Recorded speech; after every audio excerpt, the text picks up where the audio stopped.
I was in life-threatening situations. I could have got killed long before the music started. If you could go back in time and give young Curtis one piece of advice, what would it be? I would have started writing music way earlier. I'd have skipped all of the stuff that I could have possibly, because all of this could have changed a lot. I think that adjusts your character though, so it did turn into my behaviors.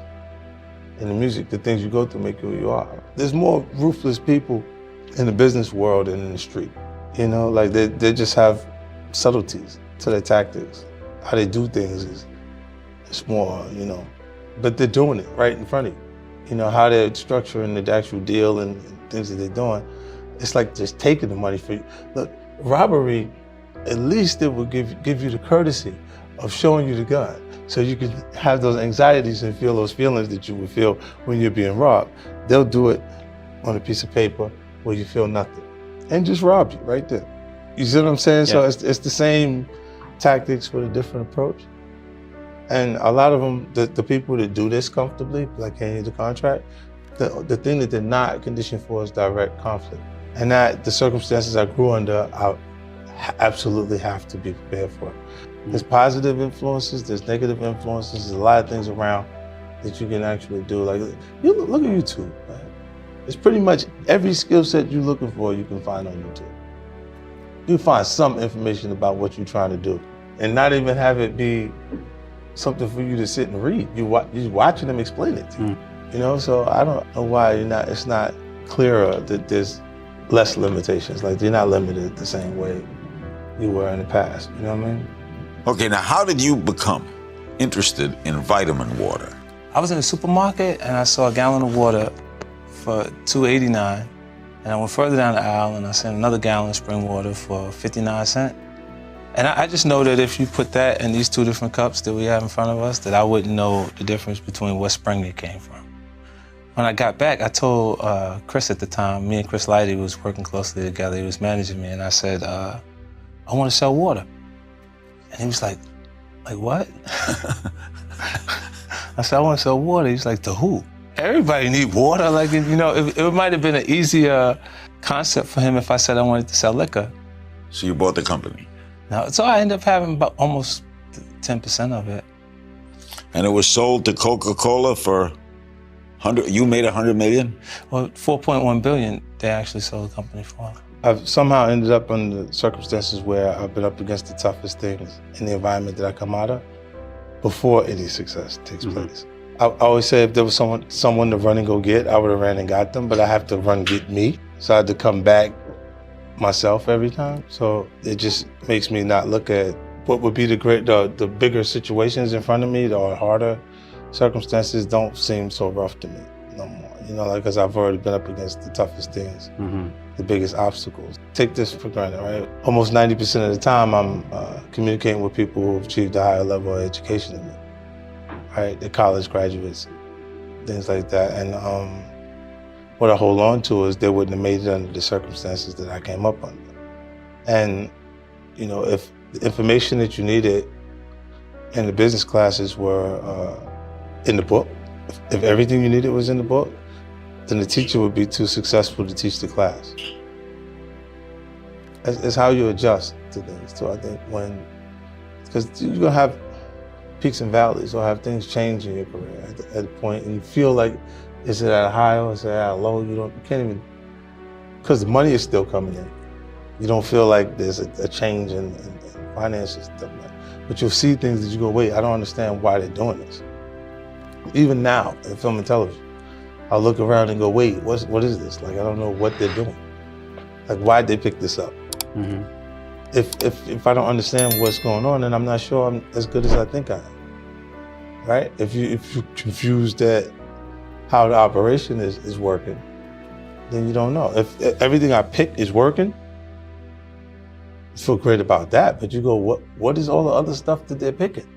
Right. What is that? Like, how much does that equate to as far as the audience that they have at the network, or why are they doing it? You know, and just trying to understand that. Because I guess eventually I'll be the network.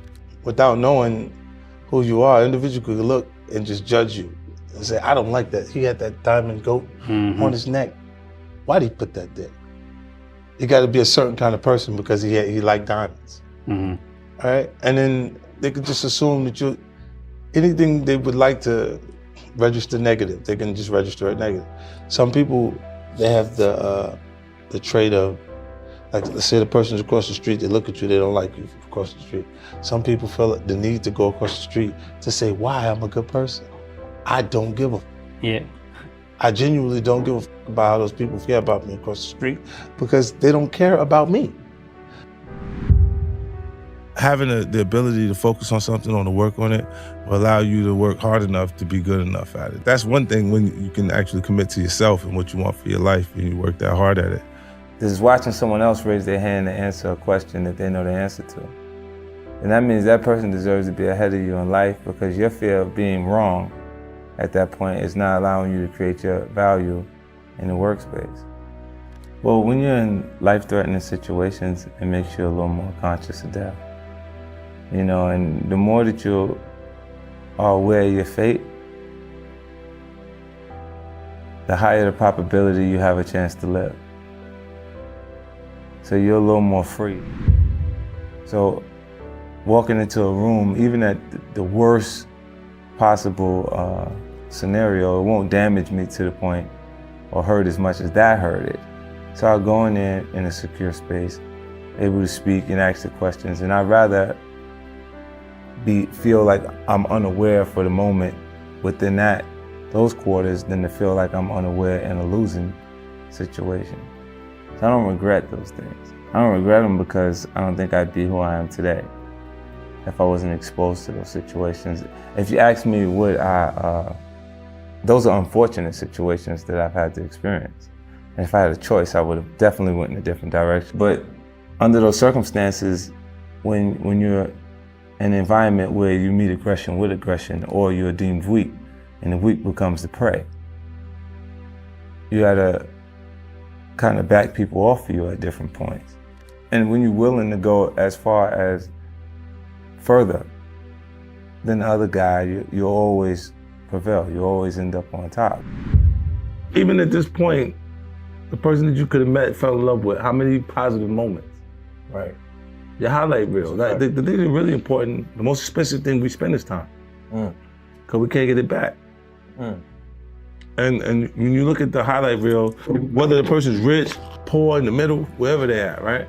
Look, me personally, I look at it and say, they still have so many moments. Look, before I had money, when I'm rich, in the middle, when I'm poor, when I'm in the middle, when I'm rich, regardless, I've been on each one of those portions of the journey. Right. I had fun. When we didn't have no money, we had fun. Was that the most fun? It was fun. Now it's a different kind of fun. Different kind of fun, yeah, for sure. Different kind of fun, and when you grow up without finances, you start to view financial freedom becomes really important. You know, you start to be conscious of because the restraints, the biggest restraint is something that costs, right? How much it costs. You know what I mean? And later, you work yourself into a place where you're not worrying about the cost, like what you're saying. It's elementary, right? The building blocks that you put down, essentially, if they keep moving, you can't build, right? So I set certain rules that was the basis for how we would be productive. I said, I don't care who you fight, do not fight someone that I came with. If you niggas have some sort of dispute or something going on, y'all tell each other, I'm with you right now, get away from me. Right. You go to the back of the bus, you stay at the front of the bus, whatever. You know you're uptight, but you just stay away from me. Y'all stay away from each other, right? Because if y'all have to fight, y'all both getting the fuck out of here. Y'all going home. Right. And the reason why I was saying this is I can't bring new people on when the foundation that I had is fighting each other.